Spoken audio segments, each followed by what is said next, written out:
5 కోట్ల మంది ప్రజల అపార నమ్మకంతో ప్రజాప్రభుత్వం బాధ్యతలు చేపట్టి నేటికి సరిగ్గా 2 ఏళ్లని ముఖ్యమంత్రి చంద్రబాబు తెలిపారు. గత ప్రభుత్వం సవాళ్లు, సంక్షోభాలు, సమస్యలను వదిలి వెళ్తే అన్నిటినీ అధిగమిస్తూ సంక్షేమం, అభివృద్ధి, సుపరిపాలన అందిస్తున్నామన్నారు. అధికారాన్ని బాధ్యతగా, పాలకులు అంటే సేవకులుగా భావిస్తూ పనిచేస్తున్నామని తెలిపారు. ప్రతి పౌరుడిని, ప్రతి కుటుంబాన్ని, ప్రతి వర్గాన్ని గెలిపించడమే అజెండాగా పనిచేస్తున్నామని సీఎం స్పష్టం చేశారు. వారి ఆశలు, ఆకాంక్షలు నెరవేరుస్తూ రాష్ట్ర భవిష్యత్తుకు బాటలు వేస్తున్నామని తెలిపారు.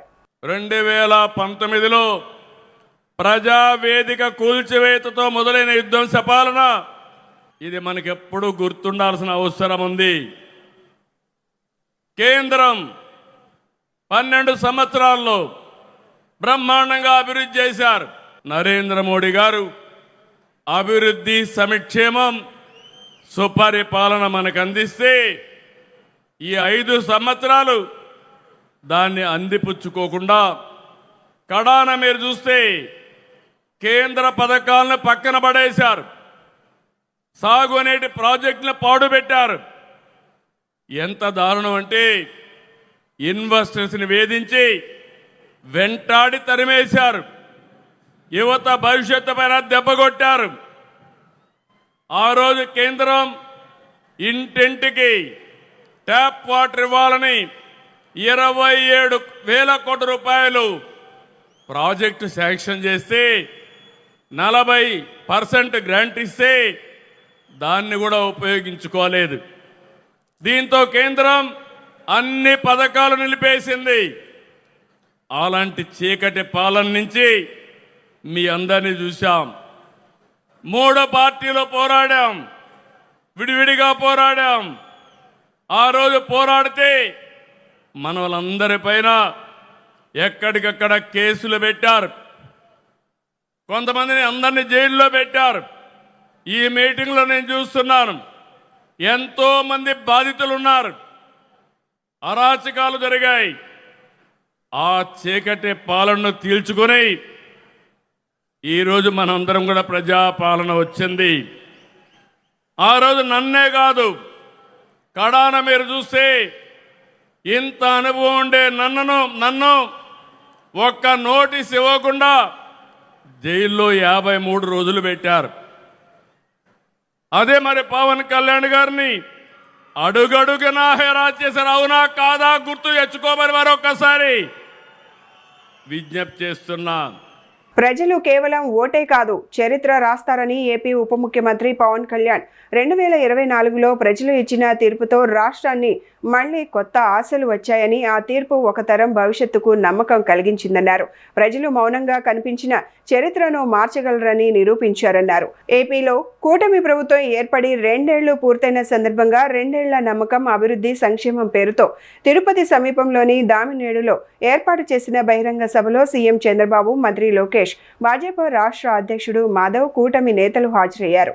2024లో ప్రజలు ఒక రాజకీయ సంస్కృతిని తిరస్కరించారు, భయాన్ని తిరస్కరించారు, అహంకారాన్ని తిరస్కరించారు, అధికారమే అంత అన్న భావజాలాన్ని తిరస్కరించారు. ప్రజాస్వామ్యంలో ప్రజల కంటే ఎవరు పెద్దవారు కాదని మరోసారి గుర్తు చేశారు. అందుకే 2024లో చేసినట్టు కొన్నిసార్లు ప్రజలు కేవలం ఓటు వేసి వదిలిపెట్టరు, చరిత్ర రాస్తారు. 2024లో ఆంధ్రప్రదేశ్ ప్రజలు చేసింది అదే. ఆ తీర్పు ఈ రాష్ట్రానికి మళ్ళీ ఆశనిచ్చింది. ఆంధ్రప్రదేశ్ సమాజానికి మళ్ళీ ఆత్మవిశ్వాసాన్ని ఇచ్చింది. ఒక తరం భవిష్యత్తుని మళ్ళీ నమ్మకాన్ని కల్పించింది. ప్రజలు మౌనంగా కనిపించిన అవసరం వచ్చినప్పుడు చరిత్రని మార్చగలరని మరోమారు నిరూపించిన సందర్భం అది. 2 ఏళ్ల క్రితం మీరిచ్చింది కేవలం అధికారం కాదు, ఒక బాధ్యత. ఆ బాధ్యతని గుర్తుంచుకుంటేనే ఈరోజు మీ ముందుకు వచ్చాం. ఈ చారిత్రక విజయానికి కారణమైన ప్రతి కార్యకర్తకి, ప్రతి నాయకుడికి, ప్రతి మహిళకి, ప్రతి రైతుకి, ప్రతి యువకుడికి నా హృదయపూర్వక కృతజ్ఞతలు. ఈ విజయం కేవలం తెలుగుదేశం పార్టీదో, భారతీయ జనతా పార్టీదో, జనసేన పార్టీదో కాదు, ప్రజల విజయం ఇది. ఇది అహంకారం విధ్వంసంపై ప్రజాస్వామ్యం సాధించిన విజయం. ఈ కూటమి ఆంధ్రప్రదేశ్ పునర్నిర్మాణం కోసం ఏర్పడిన కూటమి. ఈ కూటమి అధికారాన్ని పంచుకోవడానికి కాకుండా బాధ్యతని పంచుకోవడానికి ఏర్పడింది. దేశానికి ప్రధానమంత్రి శ్రీ నరేంద్ర మోదీ గారి దూరదృష్టి, రాష్ట్రానికి ముఖ్యమంత్రి శ్రీ నారా చంద్రబాబు నాయుడు గారి అనుభవం, ప్రజల ఆకాంక్షలను ప్రతిబింబించే జనసేన సంకల్పం, ఈ మూడు శక్తులు కలిసినప్పుడే ఆంధ్రప్రదేశ్ పునర్నిర్మాణానికి బలమైన పునాది ఏర్పడింది. కూటమిలో జనసేన 21 సీట్లతోటి సర్దిపెట్టుకునే సందర్భంలో చాలామంది వివిధ రకాలుగా విమర్శించారు. కానీ మేము 21 సీట్లతో రాజీ పడలేదు. ఆంధ్రప్రదేశ్ భవిష్యత్తు కోసం 21 సీట్లకి జనసేన పరిమితాన్ని చేశాం. ఆ త్యాగానికి ప్రజలు ఇచ్చిన సమాధానమే 100% స్ట్రైక్ రేట్. 2 ఏళ్ల క్రితం మేము ఇచ్చిన హామీలు ఈరోజు ఒక్కొక్కటిగా ఆచరణలో కనిపిస్తున్నాయి. పెరిగిన వృద్ధాప్య పెన్షన్లు, మహిళలకి ఆర్థిక భరోసా, ఉచిత గ్యాస్ సిలిండర్లు, మహిళలకి ఉచిత బస్సు, రైతులకి అండా, అన్నా క్యాంటీన్లు, విద్యకి ప్రాధాన్యత, యువతకు ఉపాధి అవకాశాలు, మేము చెప్పింది ప్రతిదీ ఆచరించి బలంగా ముందుకు తీసుకెళ్తా ఉన్నాం. ప్రజాప్రభుత్వం 2 ఏళ్ల పాలనలోనే ప్రజలకు స్వేచ్ఛ లభించిందని మంత్రి నారా లోకేష్ అన్నారు. ఏపీలో కూటమి ప్రభుత్వం ఏర్పడి 2 ఏళ్లు పూర్తయిన సందర్భంగా 2 ఏళ్ల నమ్మకం, అభివృద్ధి, సంక్షేమం పేరుతో తిరుపతి సమీపంలోని దామినేడులో ఏర్పాటు చేసిన బహిరంగ సభలో CM Chandrababu, deputy CM Pawan Kalyan, Bhajapa రాష్ట్ర అధ్యక్షుడు మాధవ్ తదితరులు హాజరయ్యారు. ఈ సందర్భంగా మంత్రి లోకేష్ మాట్లాడుతూ ఈ 2 ఏళ్ల పాలనలో జేసీబీలు, దాడులు, హత్యలు, బూతులు ఏమీ లేవన్నారు. ప్రజాప్రభుత్వం 2 ఏళ్ల పాలన పూర్తి చేసుకుంటాం జరిగింది. ప్రజాప్రభుత్వ అధికారులు వచ్చిన తర్వాత ప్రశాంతత వచ్చింది. ఇప్పుడే సహచరం మంత్రి అచ్చెన్నాయుడు గారు ఒక మాట అన్నారు. ప్రజాప్రభుత్వం వచ్చిన 2 ఏళ్లలోనే ప్రజలకి స్వాతంత్రం వచ్చిందని. మనందరం చూస్తున్నాం. జేసీబీలు లేవు, దాడులు లేవు, హత్యలు లేవు, అంతెందుకు బూతులు కూడా లేవు. ఈరోజు నాకు ఇప్పుడు కూడా బాగా గుర్తు, యువగలం పాదయాత్రలో ఇదే చంద్రగిరి గడ్డపై మీటింగ్ పెట్టా. ఆనాడే చెప్పా, వెంకటేశ్వర స్వామి జోలికి వెళ్ళొద్దు, మాడి మసైపోతామని ఆనాడి ముఖ్యమంత్రికి నేను హెచ్చరిక జారీ చేశా.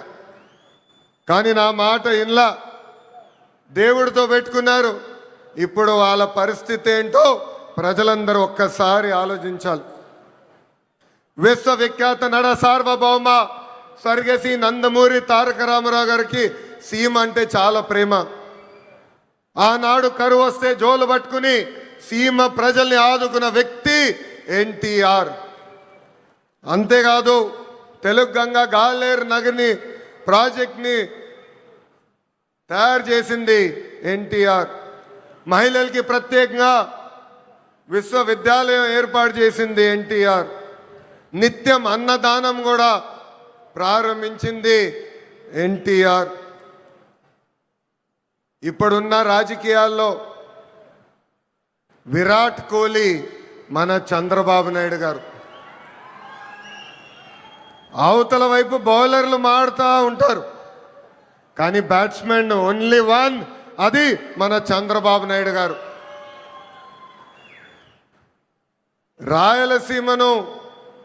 రాయలసీమగా మార్చిన వ్యక్తి మన చంద్రబాబు నాయుడు గారు. ఎవరికి తెలియని సమయంలో బిందు సైద్యం పరిచయం చేసి ఏకంగా రాయలసీమలో రత్నాలు పండే విధంగా చేసిన వ్యక్తి మన సిబిఎన్. సుపరిపాలన అందించాం. అన్ని చేశామని కాలు రెగరేసుకుని మేము తిరగట్లేదు. కానీ ఎన్ని ఆర్థిక ఇబ్బందులున్నా ఇచ్చిన హామీలు ఒక పద్ధతి ప్రకారం నిలబెట్టుకుంటూ వెళ్తున్నాం. ఎవరు ఊహించిన విధంగా అధికారంలోకి వచ్చిన వెంటనే 4,000 రూపాయలు వృద్ధులకి పెన్షన్ ఇస్తున్నాం. వికలాంగులకి 6,000 రూపాయలు బయటికే పరిమితం అవుతే 15,000 రూపాయలు పెన్షన్ ఇస్తున్న ఏకైక ప్రభుత్వం ఆంధ్ర రాష్ట్రంలో ఉన్న ఎన్డీఏ ప్రభుత్వం. గుంటూరులో వైఎస్ఆర్ కాంగ్రెస్ పార్టీ ఆధ్వర్యంలో చంద్రబాబు వెన్నుపోటుకు 2 ఏళ్లు పేరుతో భారీ నిరసన కార్యక్రమం నిర్వహించారు. గుంటూరు తూర్పు నియోజకవర్గంలో బ్రహ్మానందరెడ్డి స్టేడియం నుంచి వైఎస్ఆర్ విగ్రహం వరకు భారీ ర్యాలీ చేపట్టారు. ఈ కార్యక్రమంలో వైసీపీ నాయకులు, కార్యకర్తలు, అభిమానులు, అలాగే మెగా డిఎస్సి సూపర్ 6 హామీలపై అసంతృప్తి వ్యక్తం చేస్తున్న పలువురు పాల్గొన్నారు. ఈ సందర్భంగా గుంటూరు నగర వైసీపీ అధ్యక్షురాలు షేక్ నూరి ఫాతిమా మాట్లాడుతూ ముఖ్యమంత్రి వెన్నుపోటుకు బ్రాండ్ అంబాసిడర్ అని విమర్శించారు. ఎన్నికల హామీల అమలులో ప్రభుత్వం విఫలమైందని ఆరోపించారు. ముందుగా అందరికీ నమస్తే, వందనాలు. ఈ రోజు మరి కూటమి ప్రభుత్వం వచ్చి 2 ఏళ్లు వెన్నుపోటుకి ఒకే ఒక బ్రాండ్ అంబాసిడర్ ఎవరైనా ఉన్నారు అని అంటే అది చంద్రబాబు నాయుడు గారు మాత్రమే. ఎందుకంటే ప్రతి ఒక్క రాజకీయ జీవితం మొదలు పెట్టిందే ఆయన వెన్నుపోటుతో. మొన్నటి వరకు వాళ్ళ మావగారిని వెన్నుపోటు పొడిచి ఈ టీడీపీ పార్టీని ఆయన కైవసం చేసుకున్నారు. దాని తర్వాత వివిధ రంగాల్లో ఆయన ఎదగటానికి, చేయటానికి ప్రతి ఒక్క సామాజిక వర్గానికి ప్రతి ఒక్కరిని వెన్నుపోటు చేసుకుంటా వచ్చారు. గతంలో 2014 నుంచి విభజన అయిన తర్వాత 2014 నుంచి 2019 వరకు కూడా అప్పుడు కూడా వెన్నుపోటు జరిగింది. కానీ ప్రజలకి అర్థం కాలేదు. ఆయన అర్థమయ్యేటప్పటికే జగన్మోహన్ రెడ్డి గారికి అవకాశం ఇచ్చారు. దాని తర్వాత జగన్మోహన్ రెడ్డి గారు హామీలు ఇచ్చారు. ఆయన ఏ హామీ ఇచ్చినా కూడా ప్రతి ఒక్కరికి కూడా ప్రజలకి, సామాజిక వర్గానికి, కులాలకి, మతాలకి, ప్రాంతాలకి, పార్టీలకి అతీతంగా జగన్మోహన్ రెడ్డి గారు చేసి పెట్టారు. అదే విధంగా 40 సంవత్సరాల ఇండస్ట్రీ ఉన్న చంద్రబాబు నాయుడు గారు చేస్తారని చెప్పి మోసం చేసి ఈ రోజు ఆయన అలిమి కాని హామీలు ఇచ్చి ఈ రాష్ట్రాన్ని ముంచేశారు. వెన్నుపోటు అంటే చంద్రబాబు నాయుడు గారు అంటే వెన్నుపోటు అని మనందరికీ తెలుసు. ఎన్నికల సమయంలో 143 హామీలు ఇస్తూ ఐ లవ్ యూ అంటూ చెప్పారు. 143 ఐ లవ్ యూ అనుకుంటూ చెప్పారు. మరి ఈ 2 సంవత్సరాల్లో ఏ ఒక్క హామీని కూడా సరిగ్గా నెరవేర్చకుండా ఈ రోజున ఆంధ్ర రాష్ట్రంలోని ప్రజలందరినీ కూడా బతికున్న శవాలుగా మార్చింది కూటమి ప్రభుత్వం. అందుకే ఈ రోజున ప్రజలు కూడా తిరిగి 143 అని చెప్తున్నారు. కాకపోతే దాని అర్థం ఐ హేట్ యూ బాబు అని చెప్తున్నారు. ఈ రోజు అంటే కపట నాటకంతో చూపించేటువంటి ప్రేమ ఏదైతే ఉంటుందో అది విషం కంటే కూడా చాలా దారుణంగా ఉంటుంది. అది చంద్రబాబు నాయుడు గారు అప్పటి నందమూరి తారక రామారావు గారి దగ్గర నుంచి నేటి ఆంధ్ర రాష్ట్ర ప్రజల వరకు ప్రతి ఒక్కళ్ళని ఆయన కపట ప్రేమతో, కపట నాటకంతో నమ్మ బలికి మోసగిస్తూనే ఉన్నారు, వెన్నుపోటు పొడుస్తూనే ఉన్నారు. ఆడబిడ్డ నీతి అంటూ మరి మహిళలందరికీ కూడా వెన్నుపోటు పొడిచారు. 2 ఏళ్లలో ఒక్కరికి కూడా న్యాయం జరగలేదు. తల్లికి వందనం అంటూ స్కూల్కి వెళ్లే పిల్లలకి వెన్నుపోటు పొడిచారు. నిరుద్యోగ భృతి అంటూ యువకులకి వెన్నుపోటు పొడిచారు. మెగా డిఎస్సి అంటూ అది దగా డిఎస్సిగా మార్చి ఎంతో మంది భవిష్యత్తుపై ఆయన వెన్నుపోటు ముద్రని వేశారు. గుంటూరులో మరోసారి రాజకీయ వేడి పెరిగింది. మాజీ మంత్రి అంబటి రాంబాబు ఆధ్వర్యంలో చంద్రబాబు వెన్నుపోటుకు 2 ఏళ్లు పేరుతో భారీ నిరసన ర్యాలీ నిర్వహించారు. కొర్టెపాడు పార్క్ నుంచి లాడ్జ్ సెంటర్లోని అంబేద్కర్ విగ్రహం వరకు ఈ ర్యాలీ కొనసాగింది. కార్యక్రమం ముగింపులో అంబేద్కర్ విగ్రహం వద్ద డిఎస్సి బొమ్మను దహనం చేయడానికి ప్రయత్నించగా పోలీసులు అడ్డుకొని బొమ్మను స్వాధీనం చేసుకున్నారు. తరువాత మాజీ మంత్రి అంబటి రాంబాబు, ఎమ్మెల్సీ చంద్రగిరి యేసురత్నం మీడియాతో మాట్లాడుతూ కూటమి ప్రభుత్వంపై తీవ్ర విమర్శలు చేశారు. రాష్ట్రంలో 3 నేతలు ప్రజలను మోసం చేశారని ఆరోపించారు. ఈ ప్రభుత్వం, కూటమి ప్రభుత్వం, 3తో కలిసిన ప్రభుత్వం వచ్చి సంవత్సర కాలం అవుతుంది. 2 సంవత్సరాలు అవుతుంది. సంవత్సర కాలం కాదు, 2 సంవత్సరాలు అవుతుంది. సుమారుగా సగభాగం వాళ్ళు పరిపాలన చేశారు. ఇంకొక 6 నెలలు అయిపోతుంది. అది కూడా ఇచ్చిన వాగ్దానాలు నెరవేర్చలేదు. సూపర్ 6 అన్నారు. సూపర్ 6లో కొన్నేమో కొద్దిగా నెరవేర్చారు. ముఖ్యమైనవి అతను నెరవేర్చాల. మీకు గుర్తుందా లేదా? చంద్రబాబు నాయుడు గారు అన్నారు సూపర్ 6లో అతి ముఖ్యమైనది శ్రీనిధి. ఎవరైతే 18 ఏళ్ళు నిండినటువంటి మహిళకి నెలకు 1500 రూపాయలు, వాళ్ళ ఇంట్లో 2 మహిళలుంటే 3000, 4 మహిళలుంటే 4000, 3 మహిళలుంటే 4500, 4 ఉంటే 6000 ఇచ్చేస్తాం అని చెప్పాడు. ఒక్క మహిళకి ఇచ్చాడా? సూపర్ 6లో ప్రధానమైనటువంటి డిమాండ్ని గాల్లో వదిలేశాడు. అంతేకాదు మన లోకేష్ గారు యువనాయకుడు, నారావారి ఏకైక పుత్రుడు, యువగలం అన్నాడు. ప్రతి నిరుద్యోగికి 3000 రూపాయలు అన్నాడు. ఏమైంది యువగళం? యువగళం గాలికి పోయింది. ఆయన మాత్రం యువగళం చేశాడు. ఆయన మాత్రం ఉద్యోగం వచ్చింది మంగళగిరి ఎమ్మెల్యేగా, తర్వాత ప్రమోషన్ వచ్చింది మంత్రిగా, ఇప్పుడు డబుల్ ప్రమోషన్ కోసం వెయిట్ చేస్తున్నాడు. ఏమైంది యువగళం?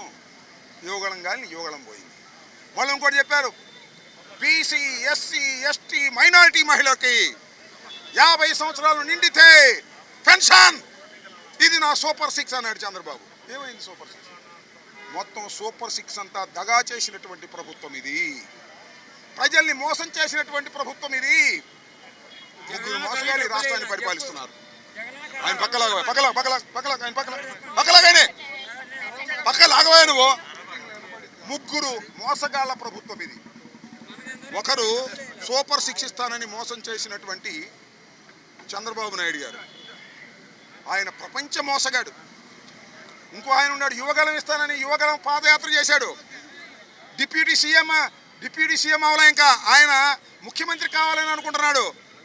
నారా లోకేష్ గారు ఆల్ ఇండియా మోసగాడు. ఇంకో ఆయన ఉన్నాడు పాపం, సినిమా యాక్టర్, మన లోకేష్ గారి బ్రదరు పవన్ కళ్యాణ్ గారు. ఆయన ఏమన్నాడు, 30,000 మంది మహిళలు ఉమెన్ ట్రాఫిక్ కిందకి వెళ్ళిపోయారు వైఎస్ఆర్ ప్రభుత్వంలో అని మోసం చేశాడు. ఇది ఒక మోసగాడు, ఆంధ్ర మోసగాడు. ముగ్గురు మోసగాళ్ల పాలన ఇవాళ రాష్ట్రంలో జరుగుతూ ఉంది. అయిపోయింది 2 సంవత్సరాలకే కూటమి పని గోవిందా గోవిందా. రాష్ట్ర వ్యాప్తంగా పాఠశాలలు ప్రారంభం కానున్నాయి. ఈ నేపథ్యంలో విద్యార్థులకు ఘన స్వాగతం పలికేందుకు మనబడి మన పండుగ కార్యక్రమాన్ని నిర్వహించేందుకు విద్యాశాఖ విస్తృత ఏర్పాట్లు చేసింది. గుంటూరు జిల్లా విద్యాశాఖ అధికారి షేక్ సలీం బాషా మాట్లాడుతూ జిల్లాలో మొత్తం 1650 ప్రభుత్వ ప్రైవేట్ పాఠశాలలు సిద్ధంగా ఉన్నాయని తెలిపారు. పాఠశాలల్లో త్రాగునీరు, శానిటేషన్, ఫ్యాన్లు, లైట్లు, శుభ్రమైన తరగతి గదులు వంటి మౌలిక సదుపాయాలు పూర్తి చేసినట్లు ఆయన వెల్లడించారు. విద్యార్థుల 100% హాజరు లక్ష్యంగా పెట్టుకుని ఉపాధ్యాయులు గత 10 రోజులుగా ప్రతి విద్యార్థితో సంప్రదింపులు జరుపుతున్నారని చెప్పారు. జిల్లా వ్యాప్తంగా 12 జూలై రేపు స్కూల్స్ ప్రారంభమవుతున్నాయి. మనకి జిల్లాలో 1650 స్కూల్స్ ప్రైవేట్ అండ్ గవర్నమెంట్ ఉన్నాయి. అన్ని పాఠశాలలో, గవర్నమెంట్ పాఠశాలలో అన్ని రకాలైన వసతులు ఏర్పాటు చేయడం జరిగింది. మంచినీటి సౌకర్యం, అలాగే శానిటేషన్కి సంబంధించిన ఏర్పాట్లు, అదేవిధంగా క్లాస్ రూమ్స్ పరిశుభ్రపడటం, అలాగే ఫ్యాన్స్, లైట్స్ అవన్నీ కూడా పరిశుభ్రంగా ఉండేటట్టుగా చూడడం జరిగింది. అలాగే 100% విద్యార్థులందరూ కూడా పాఠశాలకు అటెండ్ అవ్వాలనే ఉద్దేశంతో గత వారం 10 రోజుల నుంచి కూడాను ప్రతి ఒక్క టీచరు విద్యార్థులతో టచ్లోకి వెళ్ళమని చెప్పడం జరిగింది. వాళ్ళతో మాట్లాడి 12వ తేదీన స్కూల్ రీఓపెన్ అవుతుంది, అందరూ అటెండ్ అయ్యేట్టుగా చూడమని చెప్పడం జరిగింది. మరి రేపు కమిషనర్ గారి వారి యొక్క ఆదేశాల అనుసారంగా మన పండుగ అనేటువంటి కార్యక్రమాన్ని నిర్వహిస్తున్నాం. ఇది ప్రత్యేకంగా 1వ తరగతిలో జాయిన్ అయినటువంటి విద్యార్థులకి, అలాగే 6వ తరగతిలో జాయిన్ అయినటువంటి కొత్త విద్యార్థుల కోసం. దీనికి 2, 3, 4, 5 తరగతుల విద్యార్థులు, 1వ తరగతి విద్యార్థులకి వెల్కమ్, అలాగే టీచర్స్, అలాగే గ్రామస్తులు, అలాగే అక్కడ ఉన్నటువంటి ఓల్డ్ స్టూడెంట్స్ అందరూ కూడా వెల్కమ్ చెప్పడం జరుగుతుంది. అలాగే 6వ తరగతి విద్యార్థులకి 7, 8, 9, 10 తరగతులు విద్యార్థులు వెల్కమ్ చెప్పడం జరుగుతుంది. మరి ఇది అంటే ఒక మంచి వాతావరణం, స్నేహ వాతావరణంలో పిల్లలందరూ కూడా వెల్కమ్ చేయించడం, అలాగే అందరినీ కూడాను అందరికి 1వ తరగతి వాళ్ళ అక్షరాభ్యాసం చేయించడం, అలాగే 6వ తరగతి వాళ్ళకి ఏదైతే సిలబస్ ప్రకారం పాఠాలు రేపు నుంచి ప్రారంభించి వాళ్ళకి ఒక కొత్త వరవడికి అలవాటు చేయాలనే ఉద్దేశం మీద ఈ ప్రోగ్రామ్స్ చేయడం జరుగుతుంది. మనబడి మన పండుగ అనే కార్యక్రమం. ఈ సందర్భంగా పిల్లలకి చిన్న బొకేస్ లాంటివి ఇవ్వడం, అలాగే స్వీట్స్ లేదా చాక్లెట్స్ లాంటివి ఇచ్చి వాళ్ళకి వెల్కమ్ చెప్పడం జరుగుతుంది. రేపు ఎలాగో అన్ని స్కూల్స్ రీఓపెన్ అవుతున్నాయి కాబట్టి మధ్యాహ్న భోజనం కూడా వాళ్ళకి ఏర్పాటు చేయడం జరిగింది. వాళ్ళందరికీ CCHలకి, అలాగే MUs, హెడ్ మాస్టర్కి అందరూ కూడా ఇన్స్ట్రక్షన్స్ ఇచ్చాం. పిల్లలకి ఎక్కడ కూడాను ఆహార విషయంలో ఎక్కడ లోపం లేకుండా మంచి ఆహారాన్ని పెట్టమని చెప్పడం జరిగింది. అదేవిధంగా మనకి సర్వేపల్లి రాధాకృష్ణ విద్యాపీఠకు సంబంధించినటువంటి అన్ని స్కూల్స్కి మనం టెక్స్ట్ బుక్స్, అలాగే నోట్బుక్స్, అలాగే యూనిఫామ్స్ని సప్లై చేయడం జరిగింది. ఏవైతే కిట్స్ వస్తున్నాయో వెంటనే పిల్లలకి అందరికీ అందజేయమని చెప్పడం జరిగింది. అలాగే విద్యార్థుల యొక్క పురోగతిని తల్లిదండ్రులు ఈజీగా తెలుసుకోవడం కోసం లీప్ యాప్ని డౌన్లోడ్ చేయించమని. లీప్ యాప్లో విద్యార్థుల యొక్క అటెండెన్స్ ఉంటుంది, మార్క్స్ ఉంటాయి, వాళ్ళ యొక్క పురోగతి అన్నీ కూడా దాంట్లో నమోదు చేయడం జరిగింది. డైరెక్ట్గా వాళ్ళు ఫోన్ ఓపెన్ చేస్తే ఆ పిల్లల యొక్క ఎడ్యుకేషన్ ఎలా ఉంది, లెర్నింగ్ అవుట్కమ్స్ ఎలా ఉన్నాయి, అటెండెన్స్ ఎలా ఉంది, హెల్త్ ఎలా ఉంది, ఇటువంటి వివిధ రకాలైనటువంటి అంశాలన్నీ కూడా దాంట్లో పొందుపరచడం అన్నీ వస్తాయి. మరి ఇది కొత్తగా ప్రవేశపెట్టినటువంటి అంశం. తల్లిదండ్రులు స్కూల్కి రాకుండా డైరెక్ట్గా నేరుగా అన్ని విషయాలు తెలుసుకోవడం జరుగుతుంది. Vijayawada south Coast railway general manager ప్రత్యేక రైల్లో బాపట్లకు చేరుకుని రైల్వే స్టేషన్ను పరిశీలించారు. స్టేషన్లో జరుగుతున్న అభివృద్ధి పనులను ఆయన క్షుణ్ణంగా పరిశీలించారు. ప్రయాణికుల సౌకర్యార్థం ఏర్పాటు చేసిన కొత్త గదులు, ఇతర మౌలిక వసతులను పరిశీలించిన జీఎం సంబంధిత అధికారులతో కలిసి ప్రతి విభాగంపై సమీక్ష నిర్వహించారు. స్టేషన్ మాస్టర్తో మాట్లాడి పనుల పురోగతిని అడిగి తెలుసుకున్న ఆయన స్టేషన్ను మరింత పరిశుభ్రంగా ప్రయాణికులకు అనుకూలంగా తీర్చిదిద్దాలని అధికారులకు సూచించారు. ప్రతి పనిపై ప్రత్యేక దృష్టి పెట్టాలని, నాణ్యతతో ఎక్కడా రాజీ పడవద్దని ఆదేశాలు జారీ చేశారు. Railway has been operationalized from 1st of June. Every one of you are aware. So we have a new team of senior officers. So we have decided to see this complete section, know the inputs, take the inputs, see what are the requirements of the section, and then act accordingly.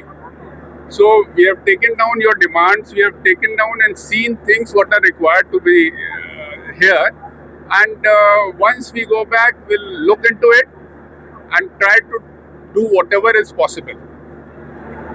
So today we are inspecting section from Vijayawada right up to Renugunta, and tomorrow we'll be visiting from Renugunta to Guntakal.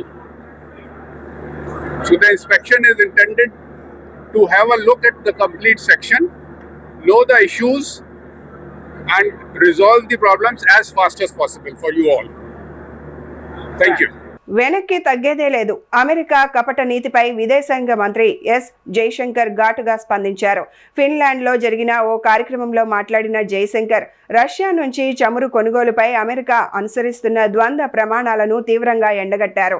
2022లో Russia Ukraine యుద్ధం ప్రారంభమైన సమయంలో ప్రపంచ చమురు ధరలు పెరగకుండా నిలుపుదల చేయడానికి Russia చమురు కొనుగోలు చేయాలని స్వయంగా అమెరికానే భారతదేశాన్ని కోరిందని ఆయన గుర్తు చేశారు. భారత్ రష్యాకు అనుకూలంగా వ్యవహరిస్తోందన్న ప్రశ్నకు స్పందించిన జైశంకర్ దేశ ఇంధన భద్రత, మార్కెట్ పరిస్థితుల ఆధారంగానే భారత్ నిర్ణయాలు తీసుకుంటుందని స్పష్టం చేశారు. You were saying, well, it's a big shame, but maybe they should stop, but you were too sympathetic towards Russia, too willing to buy oil from Russia. So how would you explain that position to the people here? Well, I'd make two observations. I buy oil. I buy oil based on cost and availability. So at that point of time, much of the oil available on the market was Russian, because Europeans were essentially buying up the Middle East oil, which was our traditional supply. So circumstances pushed us in a certain direction. But since you spoke about moral ambiguity, I would say this, no European country has been attacked with Indian weapons. I wish I could say that for European weapons vis-a-vis India. So keep that in mind. Be more explicit so that people understand what you're saying. Europeans sell weapons which are used to attack India. Not now, for many, many years. We Indians have never done anything to endanger Europe. So I think that's a reasonable point. Okay. ఇప్పుడు రాజకీయ వర్గాల్లో కలకలం రేపుతున్న మరో సంచలన ఆరోపణలు వెలుగులోకి వచ్చింది. జనసేన పార్టీకి చెందిన రాష్ట్ర కార్యదర్శి విజయ్ శేఖర్ తనను మోసం చేశారంటూ ఓ సాఫ్ట్వేర్ ఉద్యోగి ఆవేదన వ్యక్తం చేస్తున్నారు. వైన్ షాపులు, కాంట్రాక్టులు ఇప్పిస్తామంటూ నమ్మించి తనకు ₹1 కోటి వరకు నష్టం కలిగించారని ఆరోపిస్తున్నారు. అంతేకాకుండా జనసేన అధినేత పవన్ కళ్యాణ్ అపాయింట్మెంట్ ఇప్పిస్తామంటూ ₹25 లక్షల డిమాండ్ చేశారంటూ సంచలన వ్యాఖ్యలు చేశారు. తనకు న్యాయం జరగకపోతే ఆత్మహత్య శరణమని ఆవేదన వ్యక్తం చేసినట్లు సమాచారం. మీడియా మిత్రులందరికీ నమస్కారం. నా పేరు సుమలత మోదుగు. నేను సాఫ్ట్వేర్ ఇంజనీర్గా వర్క్ చేస్తున్నాను. నాకు జనసేన పార్టీ స్టేట్ సెక్రటరీ అయిన బేతపూడి విజయ్ శేఖర్ అనే పర్సన్ నాకు అక్టోబర్ 11, 2021లో పరిచయం అయ్యాడు. మా నేటివ్ ప్లేస్ వచ్చేసి మంగళగిరి. మంగళగిరిలో నేను కరోనా టైంలో వర్క్ ఫ్రమ్ హోమ్ ఉండగా అతను పరిచయం అయ్యాడు. పార్టీకి సంబంధించి ప్రతి విషయం నాతో మాట్లాడడం, తర్వాత అలా మాట్లాడుకుంటూ 2024లో మన జనసేన పార్టీ అధికారంలోకి వస్తుందని చెప్పేసి మభ్యపెడుతూ తనకి తాడికొండ ఇన్ఛార్జిగా పవన్ కళ్యాణ్ గారు అనౌన్స్ చేసిన దగ్గర నుంచి అతను గ్రానైట్ బిజినెస్లని, ఇసుక క్వారీలని, వైన్ షాపులు ఇప్పిస్తాను అని చెప్పేసి నీ దగ్గర అమౌంట్ ఉంది, ఈ అమౌంట్ని డబుల్ చేద్దాము లేదా ట్రిపుల్ చేద్దాము, నువ్వు సంపాదించుకోవచ్చు, నీ లైఫ్ సెటిల్ అవుతుంది అని చెప్పేసి నన్ను మభ్యపెడుతూ నా దగ్గర నుంచి కొన్ని లక్షల రూపాయలు బ్యాంక్ ట్రాన్సాక్షన్స్ ద్వారా తీసుకొనడం జరిగింది. అవి సరిపోక గోల్డ్ 288 గ్రాముల గోల్డ్ తాకట్టు పెట్టుకొని ఆ గోల్డ్ డబ్బులు కూడా అతను తీసుకొని నీకు ఇస్తాను, నీకు అన్నీ సమకూరుస్తానని చెప్పేసి మాయమాటలు చెప్తూ నన్ను మభ్యపెట్టడం జరిగింది. నేను నమ్మాను. ఎలా నమ్మాను అంటే ఒక ఆశ, చిన్న ఆశ, ఒక వైన్ షాప్ వచ్చిందంటే నా లైఫ్ సెటిల్ అయిపోతుంది హ్యాపీగా అని చెప్పేసి నమ్మి నేను డబ్బులు ఇప్పుడు పెట్టుబడి పెడితే అధికారంలోకి వచ్చాక నువ్వు 100 కోట్లు సంపాదించుకోవచ్చు అని చెప్పడం జరిగింది. అలా నేను చాలా మందిని చూశాను కాబట్టి నమ్మడం జరిగింది. అది నమ్మినందుకు అతను నన్ను చాలా మోసం చేశాడు. తర్వాత నేను 2024 పార్టీ అధికారంలోకి వచ్చిన తర్వాత అతనికి నామినేటెడ్ పోస్ట్ ఇవ్వడం జరిగింది. ఉండవల్లి శ్రీదేవి గారి దగ్గర అతను వన్ ఆఫ్ ది డైరెక్టర్ అనమాట. ఆ పోస్ట్ అనౌన్స్ చేసిన దగ్గర నుంచి నన్ను అవాయిడ్ చేయడం స్టార్ట్ చేశాడు. నేను పోలీస్ స్టేషన్ మెట్లయితే ఎక్కదలుచుకోలేదండి, ఎందుకంటే నాకు న్యాయం జరుగుతుందని పర్టికులర్గా తెలుసు. ఎందుకంటే పార్టీ అధికారంలో ఉంది కాబట్టి అక్కడ న్యాయం జరగదని నేను నమ్మి నేను పోలీస్ స్టేషన్కి అయితే వెళ్ళలేదండి. నాకు తెలిసిన జనసేన పార్టీ వాళ్ళు, ఇతను పరిచయం చేసిన జనసేన పార్టీ వాళ్ళ దగ్గరికి నేను వెళ్ళడం జరిగింది. వెళ్ళి అన్నయ్య ఇలా చేశాడు విజయశేఖర్ అని చెప్పినప్పుడు అతను పరువు నష్టం దావా కింద నేను ఇతను ఏదో పరువు నష్టం చేస్తున్నానని చెప్పేసి అతను వెళ్ళి పోలీస్ స్టేషన్లో కేసు పెట్టడం జరిగింది. పటిష్ట ప్రణాళికలతో పరకాల మహిళా డైరీని విజయవంతం చేయాలని పరకాల ఎమ్మెల్యే రేవూరి ప్రకాష్ రెడ్డి అధికారులను ఆదేశించారు. హనుమకొండ కలెక్టరేట్లో జరిగిన సమన్వయ సమావేశంలో మహిళా డైరీ పురోగతి, పాల ఉత్పత్తుల మార్కెటింగ్ వ్యూహాలపై సమగ్రంగా చర్చ జరిగింది. ఈ సమావేశానికి హనుమకొండ జిల్లా కలెక్టర్ చాహద్ బాజ్పాయ్, వరంగల్ జిల్లా కలెక్టర్ డాక్టర్ సత్యశారద తదితర అధికారులు హాజరయ్యారు. సమావేశంలో ఎమ్మెల్యే మాట్లాడుతూ పరకాల మహిళా డైరీని మహిళల ఆర్థిక సాధికారతకు ఒక ఆదర్శ వేదికగా తీర్చిదిద్దాలని పేర్కొన్నారు. పాల సేకరణ, ఉత్పత్తి, నాణ్యత, మార్కెటింగ్ అనే 4 అంశాలు డైరీ విజయానికి కీలకమని ఆయన స్పష్టం చేశారు. రైతులకు సమయానికి చెల్లింపులు జరిగేలా వ్యవస్థను రూపొందించాలని ఆదేశించారు.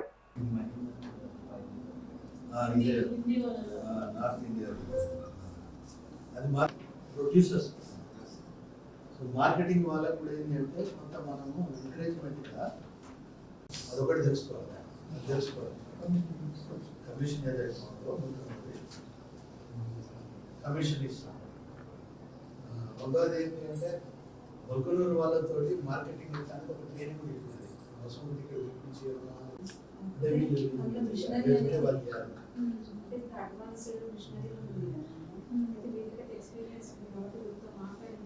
మషీనరీ కన్ఫిగరేషన్ అది ఎంత కన్ఫిగరేషన్ ఒకసారి మీరు చూడండి. And then we have to immediately go for that tender. అప్పుడు మన 2 BMCs ఒక ఇటువైపు ఒక అంటే 2 BMCs ఫంక్షనల్ ఉంటాయి. 2-3 రూట్స్ దానికి అది ఫంక్షనల్ చేసుకోవచ్చు. మనం తీసేసుకోవచ్చు. అందులో ఎక్కువ ఇప్పుడు మా పని మేము సంవత్సరం చేయడం ఒక పార్ట్ అయితే ఇప్పుడు మీరు చేసే పని చాలా పెద్దది. వాళ్ళతో మాట్లాడడం, వాళ్ళని మోటివేట్ చేయడము, దాంట్లో ఒక బెనిఫిట్ చెప్పడము, అది చేసుకుంటూ మీరు వాళ్ళు ఎంతెంత చేరుతారు వీలైతే ఏంటంటే ఈ లోపల మన బ్రాండ్ మీద కొంత ప్యాకేజెస్ కూడా చేయించడానికి రెడీ చేస్తాం. బాగుంటుంది. ఒకరితో మాట్లాడండి.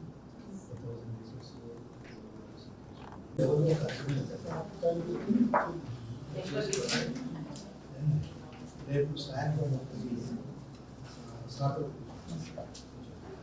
అలాగే దీన్ని వినవేశాలు మన మార్కెటింగ్ పోయేటప్పుడు అప్పుడు మంచిగా హోంవర్కే కనుక హోంవర్క్ మేము చేస్తున్నాం. జాయిన్ అయినా రేపు కూర్చొని వచ్చిన పాయింట్స్ అన్ని డిస్కస్ చేసేసి ఎప్పటికప్పుడు నోట్ తయారు చేసుకుంటే ఆ నోట్ ఫైల్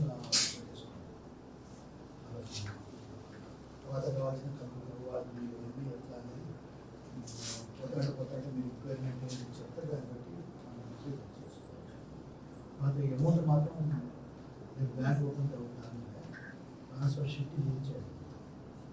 షిఫ్ట్ ఏం చేస్తే ఏంటంటే మనకి కూడా కొంచెం బ్యాంకులో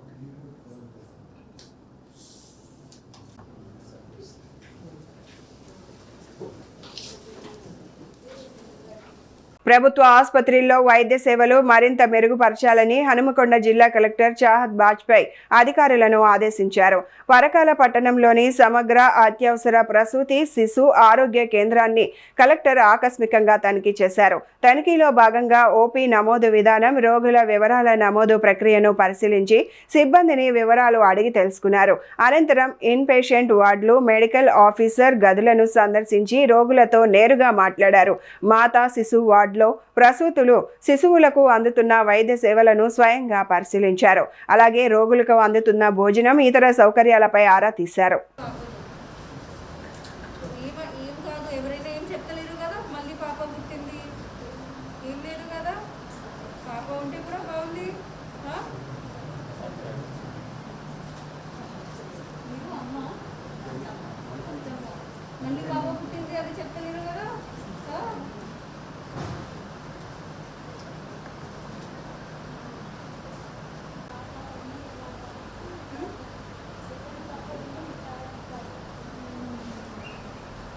మళ్ళీ ఫోర్స్ చేయకండి ఇంకా 4 చేయండి, ఒక బాబు ఉండాలి, ఆమెకి బాడీ కూడా చూడాలి కదా, ఒక బాబు ఉండాలి, ఇంకా ఒక చేయండి, అట్లా చెప్పకండి. పాప కూడా చాలా బాగానే ఉంటుంది.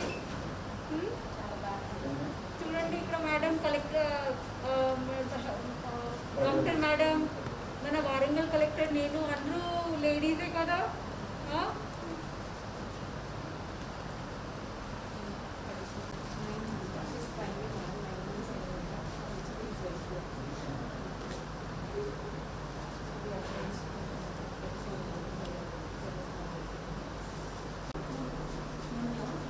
ఫస్ట్ సెకండ్ బాబు పాప ఇంతకుముందు బాబు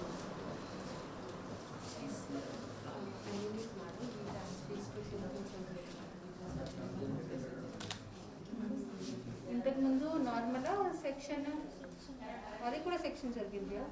ఇప్పుడు కూడా సెక్షన్, అది కూడా ఇక్కడనే జరిగిందా? మంచిది. ఇప్పుడు ఇక్కడ వచ్చినారా మీరు? బిడ్డ మదర్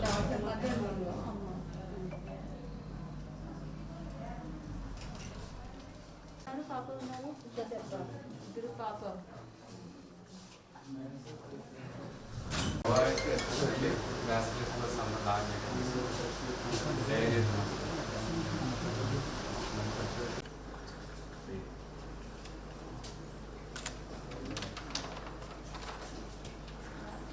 పరకాలలో అభివృద్ధి పనులపై హనుమకొండ జిల్లా కలెక్టర్ చాహద్ బాజ్పేయి క్షేత్రస్థాయి పరిశీలన నిర్వహించారు.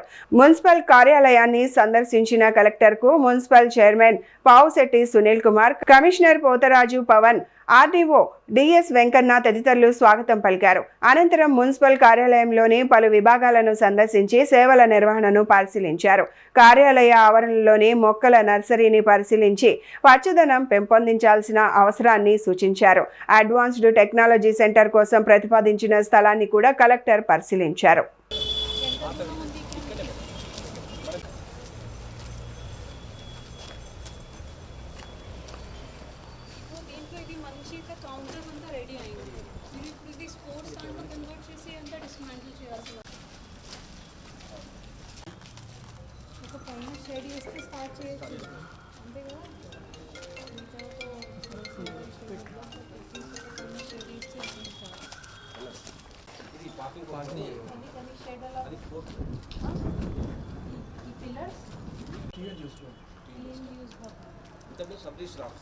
అదే పోర్షన్ పార్కింగ్ కోసం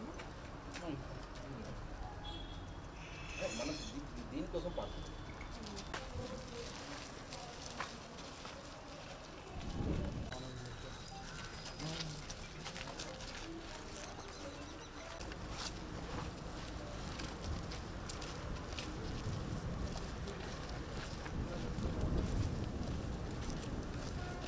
పరకాలలో నూతనంగా నిర్మించిన 100 పడకల ప్రభుత్వ ఏరియా ఆసుపత్రిని త్వరితగతిన ప్రజలకు అందుబాటులోకి తీసుకురావాలని పరకాల ఎమ్మెల్యే రేవూరి ప్రకాష్ రెడ్డి అధికారులను ఆదేశించారు. ఆసుపత్రి అభివృద్ధి కమిటీ సమావేశం ఎమ్మెల్యే అధ్యక్షతన నూతన ఏరియా ఆసుపత్రి ప్రాంగణంలో నిర్వహించబడింది. ఈ సమావేశానికి కమిటీ చైర్పర్సన్ గా ఉన్న హనుమకొండ జిల్లా collector Chahat Bajpai, Parakala municipal chairman Pavusetti Sunil Kumar, RDO DS Venkanna, area ఆసుపత్రి సూపరింటెండెంట్ డాక్టర్ గౌతమ్ చౌహాన్ తదితరులు హాజరయ్యారు.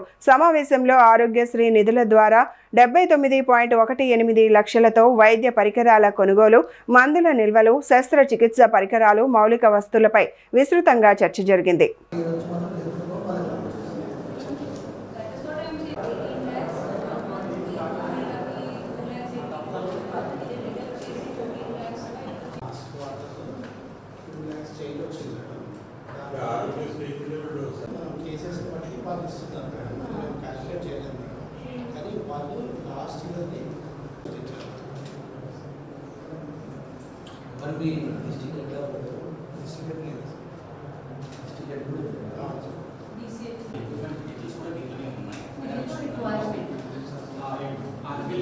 మీటింగ్ అయిపోయిన తర్వాత మేము మళ్ళీ సబ్మిట్ చేస్తేనే మాకు అమౌంట్ అనేది ఆర్బీఐ అకౌంట్లో రిలీజ్ చేస్తారు. అండ్ ఆ 79 అకౌంట్స్ మళ్ళీ వచ్చిన తర్వాత మేము మళ్ళీ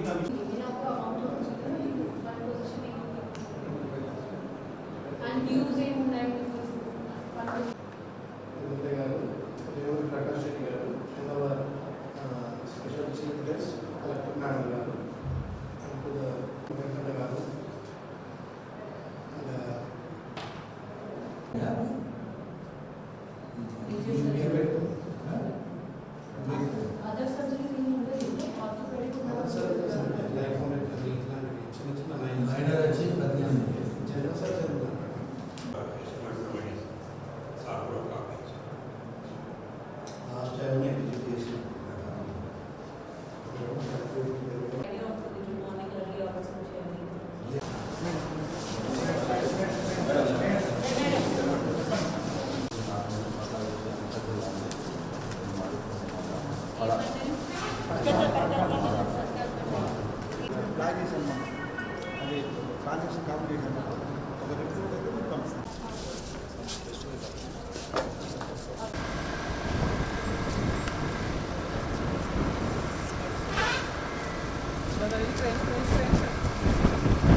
కడిపికొండ రహదారి విస్తరణ పనులను త్వరలో శ్రీకారం చుట్టనున్నట్లు అధికారులు ప్రకటించారు. అభివృద్ధి పనుల్లో భాగంగా బాధితులకు న్యాయం చేస్తామని స్పష్టం చేశారు. గ్రేటర్ వరంగల్ మున్సిపల్ కార్పొరేషన్ 44వ డివిజన్ కడిపికొండ గ్రామ శివారు ప్రాంతంలో ప్రధాన రహదారి విస్తరణ పనులపై క్షేత్రస్థాయి పరిశీలన నిర్వహించారు. పర్యటన సందర్భంగా రహదారి విస్తరణలో ఇళ్లు కోల్పోతున్న కుటుంబాలతో అధికారులు మాట్లాడి వారి సమస్యలను తెలుసుకున్నారు. అభివృద్ధి కారణంగా నష్టపోయే ప్రతి కుటుంబం ప్రభుత్వం తరపున తగిన న్యాయం చేస్తామని హామీ ఇచ్చారు. కొంతమందికి ఇప్పటికే ఇందిరమ్మ ఇళ్లు మంజూరు చేసినట్లు అధికారులు తెలిపారు.